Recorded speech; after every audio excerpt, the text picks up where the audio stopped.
if we could have our final evaluation, Scott Brown evaluating Jeffrey Chen.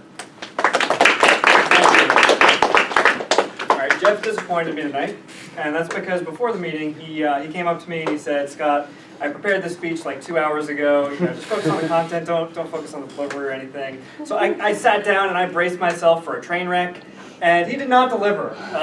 Jeff gave probably the best speech I've ever seen him give at Rhino. It was really clean, very engaging. I thought you kept us involved the whole time, and it also had a very clear value add. I would take this one and turn it into like a pocket speech or maybe even a contest speech.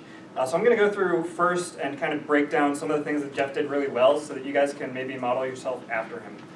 The first thing that he did really well was he started off with an excellent hook.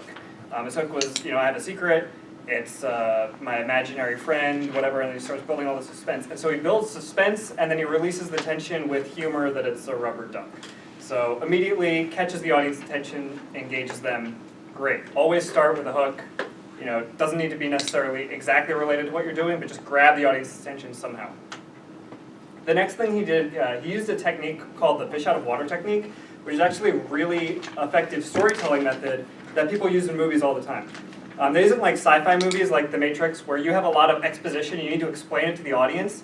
So what they'll do is they'll have a character who doesn't know anything about that, like Neo in The Matrix, and they'll walk you through the character's life as he learns about it.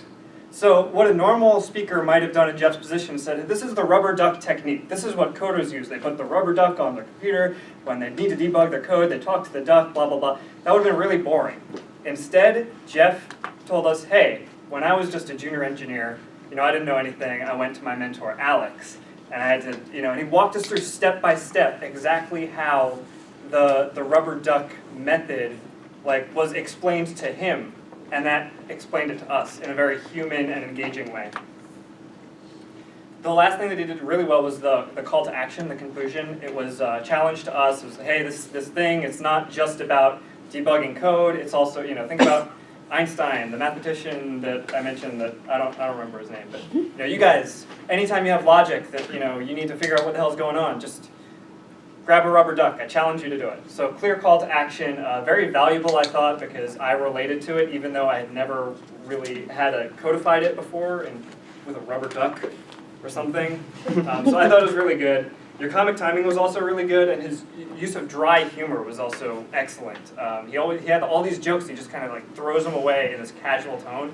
And that's what makes them really funny. So if you're trying to do humor, especially dry humor, look at Jeff's speeches. I think there are a couple things that you can clean up about this speech.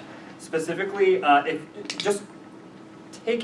you write it down on a piece of paper, take out all the unnecessary information. I thought in the intro, the one that I hooked onto was the thing about my imaginary friend doesn't have a gender, but I'm going to use a third person pronoun for he. That could have been a really funny joke. Or you could just remove it. As it was kind of clunky. There were a lot of other little clunky sentences that you could just take out. And if you write this out and spend some time on it, it could be, from just a really good engaging speech, hilarious and really valuable. So I look forward to what you do with it. Thank you.